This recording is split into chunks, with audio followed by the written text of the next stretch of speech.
کے علاوہ اگر ہم بات کریں پیری نیٹل فیکٹرز کی، یا ہم اس طرح کہہ لیں کہ پریگنینسی کے قریب پہنچ کر کون کون سی پیچیدگیاں باعث بن سکتی ہیں بچوں کے ذہنی معذور ہونے کے، تو اس میں بہت بڑا فیکٹر جو ہے وہ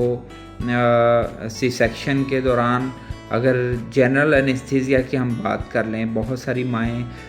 کہتی ہیں جی ہم درد برداشت نہیں کر سکتی، ہمیں کمر میں انجیکشن نہ لگایا جائے، اگر ضرورت ہے، اگر ہم سرجری کی بات کر رہے ہیں تو ماؤں کی درخواست ہوتی ہے کہ ہمیں انجیکشن سے بچایا جائے، لہٰذا ہمیں بے ہوش کر دیا جائے۔ تو جب ماں کو بے ہوش کیا جاتا ہے تو بہت ساری چیزیں دیکھنے میں ملتی ہیں، اسپیشلی اگر ماں بے ہوش ہے تو آکسیجن بچے کے دماغ تک نہیں پہنچ پاتی، جس کی وجہ سے بچہ ذہنی طور پر معذور پیدا ہو سکتا ہے۔ اگر نارمل ڈلیوری کی بات کریں تو حمل کے دوران یا یہ لیبر پینز کے دوران بہت زیادہ کوشش کی جا رہی ہوتی ہے، لوگ آپریشن سے بچنا چاہ رہے ہوتے ہیں، جو بہت بڑی حماقت ہے۔ اگر تو سرجری ریکوائرڈ ہے تو لازمی طور پر سرجری کروائیں، یہ ڈاکٹر سے کنسلٹ کریں، آپ کی کنسلٹنٹ جو گائنیکالوجسٹ ہیں، آبسٹریٹیشین ہیں، وہ آپ کو بتا سکتی ہیں کہ آپ کو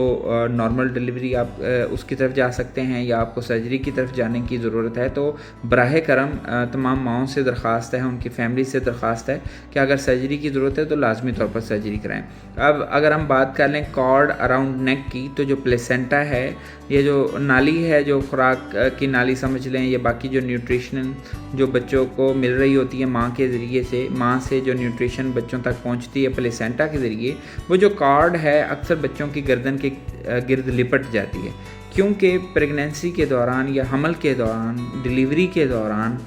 بچہ بہت زیادہ تیزی سے حرکت کر رہا ہوتا ہے ڈلیور ہونے کے لیے، تو اس پروسیس کے دوران یہ جو کارڈ ہے، یہ جو رسی نما ایک کارڈ ہوتی ہے، یہ بچے کی گردن کے گرد لپٹ جاتی ہے، جس کی وجہ سے اگر آپ زبردستی نارمل ڈلیوری کی کوشش کر رہے ہیں تو اس پروسیجر کے دوران بچے کی آکسیجن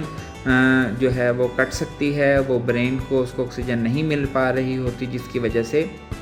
بچہ ذہنی طور پر معذور ہو سکتا ہے۔ جتنا پروسیس یہ لمبا ہوتا جائے گا اتنا ہی زیادہ نقصان بچے کو ملتا ہے۔ لو برتھ ویٹ ایک بہت بڑا فیکٹر ہے، اگر بچے کا وزن پیدائشی طور پر کم ہے تو وہ ذہنی طور پر معذور ہو سکتا ہے۔